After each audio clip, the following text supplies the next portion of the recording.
नमस्कार, आप देख रहे हैं न्यूज नेशन में हूं पिनास त्यागी। खबर कट टू कट की पहली स्पेशल रिपोर्ट में आपको दिखाते हैं वीडियो रिपोर्ट में तालिबानी जुल्म-ओ-सितम की सनसनीखेज तस्वीर।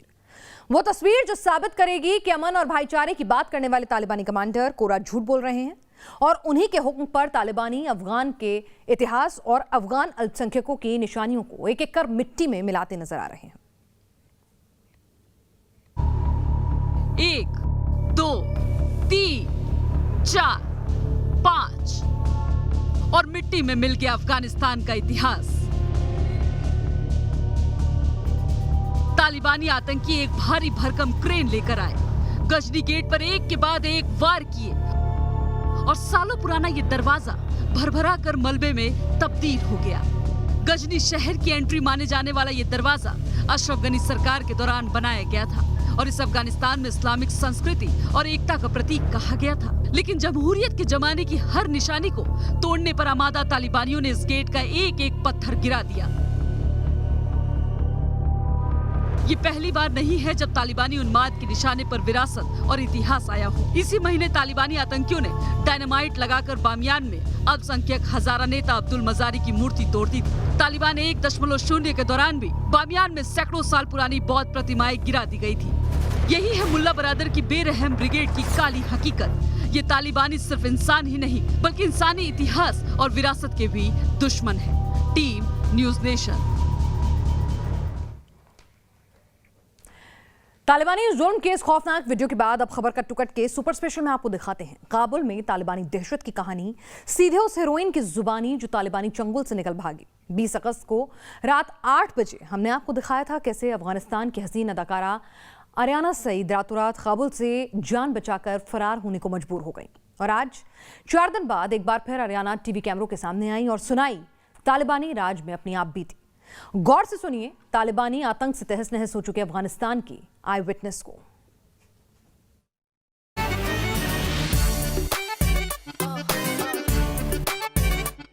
वो अफगानी दिलों पर राज करती थी। उस दिलकश आवाज का हर अफगान दीवाना था।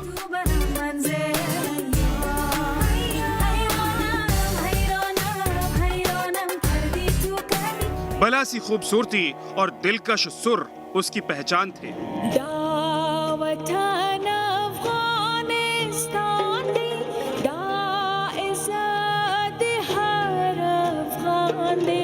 लेकिन इस खूबसूरत चेहरे को उस वक्त ग्रहण लग गया जब वो आया तालिबान के टारगेट पर।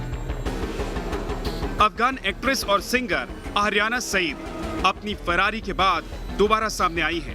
न्यूज नेशन पर सुनिए आर्याना की वो सनसनीखेज कहानी जिसका हर हिस्सा आपको एक ही बात बताएगा कि अफगानिस्तान में राज कर रहा तालिबान दरअसल इंसानियत का दुश्मन शैतान है। I was left with no choice but to leave Afghanistan. The pilots ran away and the plane couldn't take off. They come inside the airport, they're obviously going to check our identity. Then they're going to find out who I am. Afghanistan is really going to be left in the hands of Taliban. There is no future for Afghan women. Taliban से आजादी की कहानी, heroine की जुबानी। Glamour की दुनिया के इस चमकते सितारे ने शायद कभी आतंकी दहशत को इतने करीब से नहीं देखा था। ये तस्वीरें आपको याद होंगी। काबुल पर मुल्ला बरादर के काबिज होते ही हजारों बदहवास लोग एयरपोर्ट की तरफ भाग रहे थे और इसी भीड़ में छिपते छिपाते आर्याना सईद अपने परिवार के साथ शामिल थी। It was absolute chaos, just as you see the videos. That's what I actually experienced physically when I was there. My flight was on the 15th of August, actually. I was booked on a commercial flight. But unfortunately, that's the day when Taliban took over Kabul. So my flight was like at 8 p.m. and then we made our way to the airport and Taliban were not there until then. And while we are inside the airport, we heard gunshots and then suddenly the entire airport staff, including the security, they all left. And they left people just like that. So people were all scared and they started rushing inside the airplanes. And the airplanes was like filled with thousands of people. Kabul की सड़कों से airport तक पहुंचना आसान नहीं था। जगह जगह तालिबानी नाके थे और आर्याना को पता था कि वो अफगानिस्तान में मशहूर है। अगर पकड़ी गई तो तालिबानी गोली के सिवा कुछ नहीं मिलेगा। back, I even saw a senior Talib who was standing in the middle with his hands behind him, and he was just really like scanning people, because amongst us on that airplane that we were supposed to take off, there was a few official, government people, a few very important people on that flight as well. And so this is why they were checking to see if they can find them. Aryna Kabul से तो निकल गई, लेकिन उनके दिल में तालिबानी राज की तस्वीरें एक काले चैप्टर की तरह काबिज हो गई हैं। तालिबान से आजादी की कहानी हीरोइन की जुबानी। अफगानों के दिलों में आर्याना की एंट्री हुई तो एक दिलकश चेहरे के तौर पर थी। उनके ग्लैमरस वीडियो अफगानिस्तान में सुपरहिट होते थे।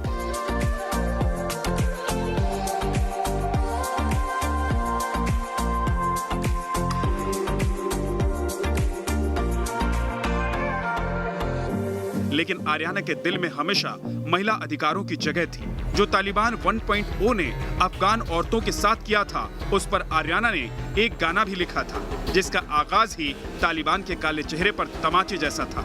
आर्याना ने इस गाने के इंट्रोडक्शन में लिखा था, महिलाओं पर जुल्म करने वाले, बच्चों के साथ गंदी हरकतें करने वाले, नफरत का जहर फैलाने वाले और इंसानियत के दुश्मन आतंकवादियों के मुंह पर मैं थूकती हूँ। और यही गाना वो वजह बना जिसने आर्याना को तालिबान का दुश्मन नंबर 1 बना दिया।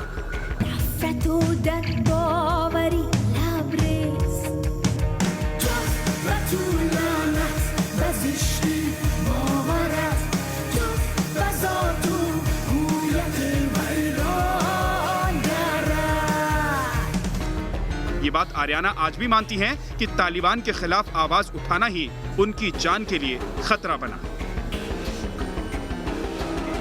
It was very challenging for me and for my fiance,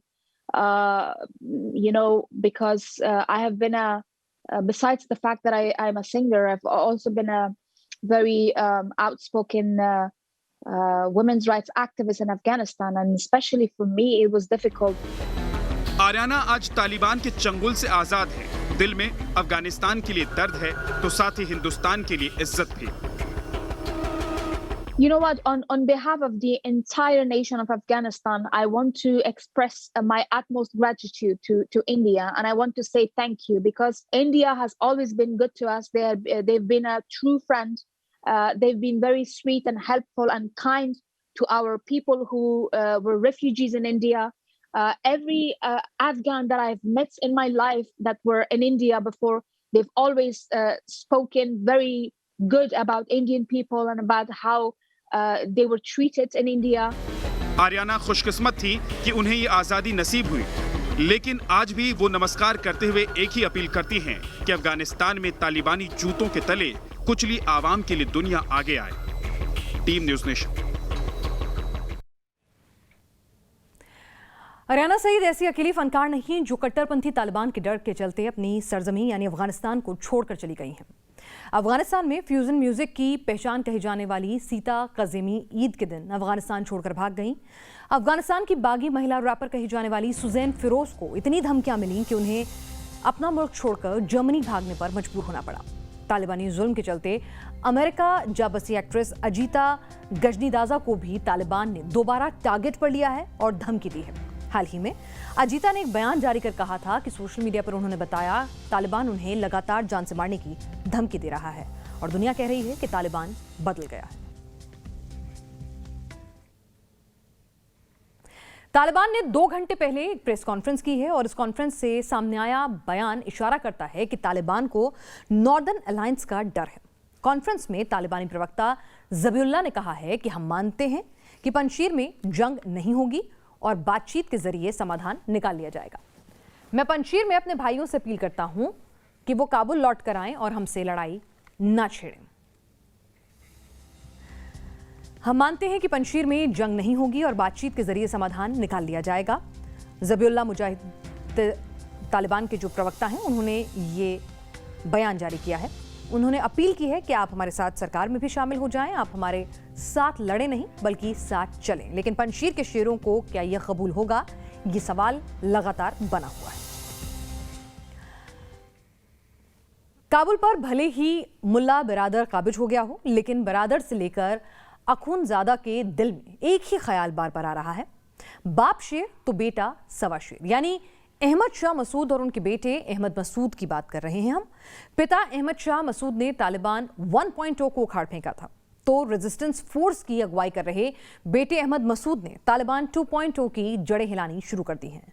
आप खुद देखिए, समझिए क्यों और कैसे मसूद खानदान के नाम से खौफ खाते हैं तालिबान के लड़ाके। तालिबान के हाथों अजाब होती जिंदगी जीते अफगानों की जुबान से बस एक ही नाम निकलता है, मसूद। आम अफगान से लेकर तालिबान तक हर कोई जानता है कि इस शैतानी सल्तनत का वजूद अगर कोई मिटा सकता है तो वो सिर्फ और सिर्फ अहमद शाह मसूद की विरासत और उनके बेटे अहमद मसूद की ताकत ही है। आज अहमद मसूद ने साफ कर दिया कि अब तालिबान से मरने या मारने तक ही जंग होगी।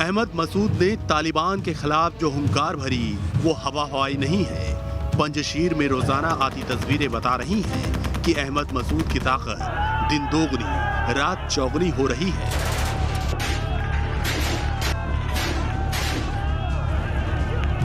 मंगलवार को भी पंजशीर घाटी में अफगान लड़ाकों का आना जारी रहा है।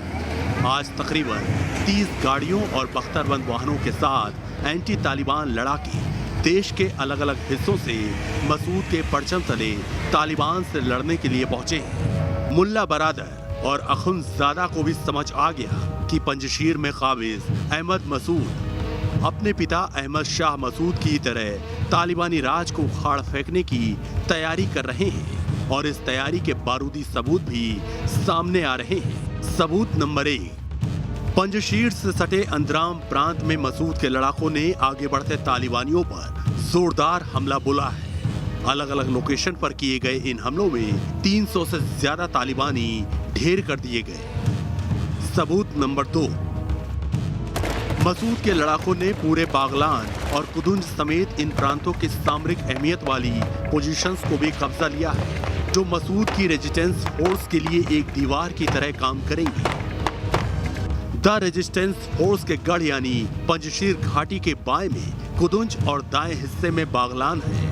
यानी अगर पंजशीर पर जमीनी हमला करना हो तो ये दोनों प्रांत दीवार की तरह खड़े होंगे। पंजशीर के पीछे उज्बेकिस्तान और तजाकिस्तान, जहां से तालिबानी हमले की कोई उम्मीद नहीं है। सबूत नंबर 3, मसूद को अंतर्राष्ट्रीय मदद मिलने की भी खबरें हैं। माना जा रहा है कि पंजशीर से जिन मुल्कों के बॉर्डर लगते हैं वो तालिबान खतरे को खुद से दूर रखने के लिए किसी न किसी शक्ल में मसूद की मदद का प्लान बना चुके हैं। अहमद मसूद के साथ अमरुल्लाह सालेह और अब्दुल रशीद दोस्तम जैसे कमांडरों का साथ है, जो पहले भी तालिबान से टक्कर ले चुके हैं। यानी तजुर्बा भी है और ताकत भी बढ़ रही है। इसी का डर तालिबान को है, कहीं मसूद फैमिली का ये शेर दोबारा तालिबान को जमींदोज न कर दे। Team news nation. Ahmad Masood का इतना खौफ क्यों है? आखिर 30 साल की छोटी सी उम्र का एक नौजवान तालिबान जैसी शैतानी सल्तनत का बिगाड़ क्या लेगा? ये दुनिया के लिए सवाल हो सकता है, लेकिन एक अफगान से पूछेंगे तो जवाब मिलेगा जिसकी रगों में अहमद शाह मसूद का खून है, जिसके हाथ में पंजशीर के शेर अहमद शाह मसूद की विरासत है। 7 जन्मों में भी तालिबान उसका कुछ नहीं बिगाड़ सकता और यही वजह है कि तालिबान पंजशीर से समझौते की पेशकश कर रहा है।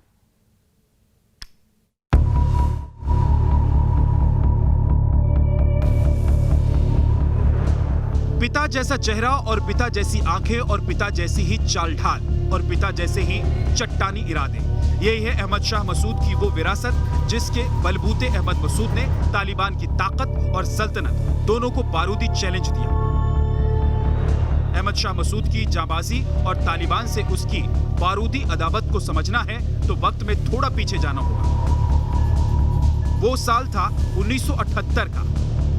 अफगानिस्तान पर सोवियत संघ की फौजों ने बड़ा हमला कर दिया था। इस हमले से पहले तक मसूद एक बागी ख्यालात वाले नौजवान थे, लेकिन अपनी सरजमी पर विदेशी कदम पड़े तो मसूद के अंदर का लड़ाका जाग गया। सोवियत कमांडरों ने तकरीबन 30,000 फौजी पंजशीर को कब्जाने के लिए भेजे थे और वहीं से सोवियत फौज के खिलाफ लगातार छापामार हमले करते रहे। ये मसूद ही थे जिन्होंने पंजशीर की लड़ाई में सोवियत फौज का हौसला तोड़ दिया था और इसका असर पूरे अफगानिस्तान में हुआ।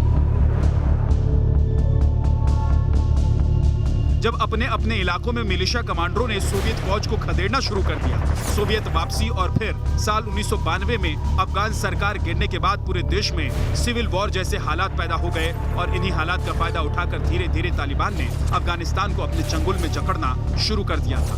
मसूद वो पहले मिलिशिया कमांडर थे जिन्होंने तालिबान के शैतानी इरादों को पहचान लिया था और इसी दौरान मसूद ने अमेरिका से सीधे संपर्क साधा था। सोवियत फौज से टक्कर लेने के ही अंदाज में मसूद ने तालिबान के खिलाफ भी मोर्चा खोला। मसूद के साथ ताजिक लड़ाके ही थे, लेकिन उन्होंने ठान लिया था कि तालिबान को पंजशीर में नहीं घुसने देंगे। मसूद ने जो सोचा था वही कड़वा सच साबित हुआ। 1996 में पूरा अफगानिस्तान तालिबान के कंट्रोल में था। अपना वजूद बचाने के लिए इस्माइल खान और अब्दुल रशीद दोस्तम अहमद शाह मसूद के नॉर्दर्न एयरलाइंस का हिस्सा बन गए। फिर तालिबान के साथ एक लंबी और खूनी जंग लड़ी गई।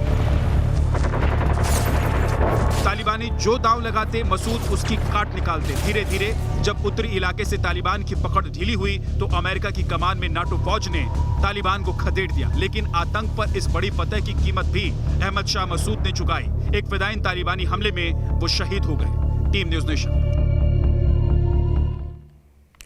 काबुल से लेकर कंधार तक भले ही तालिबान काबिज हों, लेकिन आस्था के आगे आतंकी ताकत भी हार गई, घुटने टेक गई। तालिबान के कंट्रोल से अफगान सिख पवित्र गुरु ग्रंथ साहिब के 3 स्वरूप लेकर आज भारत आ गए। खुदन बहादुर सिखों की जुबानी सुनिए वो आप बीती जिसे गुजर कर यह आस्था के प्रतीक गुरु ग्रंथ साहिब को काबुल से दिल्ली लेकर आए।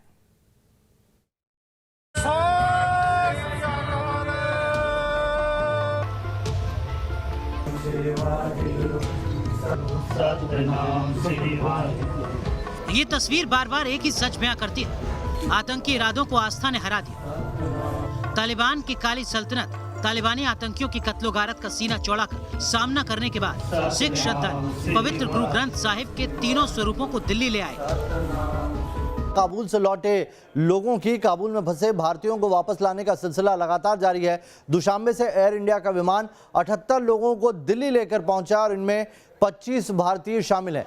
इसके अलावा इनके साथ अफगानी सिख और हिंदू परिवार भी भारत आए हैं। वहीं सिख समुदाय के कुछ लोग काबुल गुरुद्वारे से अपने साथ पवित्र गुरु ग्रंथ साहब की 3 प्रतियां भी यहां लेकर पहुंचे। 2 तस्वीरें हम आपको दिखा रहे हैं। काबुल से रवाना होते वक्त किस तरीके से जयकारा लगाकर प्लेन में दाखिल हुए लोग दुशांबे से दिल्ली पहुंच रहे हैं। लेकिन इन पाक गुरु ग्रंथ साहिब को तालिबानियों के गढ़ से दिल्ली तक लाना आसान नहीं था। काबुल में चप्पे चप्पे पर तालिबानियों का पहरा था। संगीनों के बीच से गुजरकर एयरपोर्ट तक पहुंचना किसी युद्ध को जीतने से कम नहीं था। जब न्यूज़ नेशन ने इन वीर श्रद्धालुओं से बात की तो सामने आया कब, कहां और कैसे आस्था कदम कदम पर आतंक को हराती चली गई। गुरु ग्रंथ साहब के इन 3 स्वरूपों को अफगानिस्तान के अलग अलग हिस्सों से काबुल लाया गया था। 2 स्वरूप गुरु नानक दरबार जलालाबाद से लाए गए और 1 स्वरूप काबुल के गुरुद्वारा करते परवान साहिब से लाया गया। गुरु ग्रंथ साहिब महाराज के जो स्वरूप है, जो 3 स्वरूप लाए गए हैं, वो किस किस गुरुद्वारा साहिब में थे वहाँ पर? वो तो जलालाबाद से आए और काबुल गुरुद्वारे से। न्यूज़ नेशन को मिली एक्सक्लूसिव जानकारी के मुताबिक काबुल में गुरु ग्रंथ साहिब के 3 स्वरूपों को गुरुद्वारा करते परवान में रखा गया है और यहीं से आगे का सफर शुरू हुआ। अब सबसे बड़ी चुनौती थी गुरुद्वारा करते परवान साहिब से काबुल एयरपोर्ट तक पहुंचना। बेहद ही सावधानी और सजगता के साथ तीनों गुरु ग्रंथ साहिब को बैग में रखकर पहले काबुल एयरपोर्ट की तरफ काफिला बढ़ा। काबुल एयरपोर्ट तक पहुंचने तक 14 चौकियों से होकर गुजरना पड़ा, जहां तालिबानी आतंकियों का कब्जा है। काबुल एयरपोर्ट के बाहर भी तालिबानियों का एक बड़ा नाका लगा हुआ था।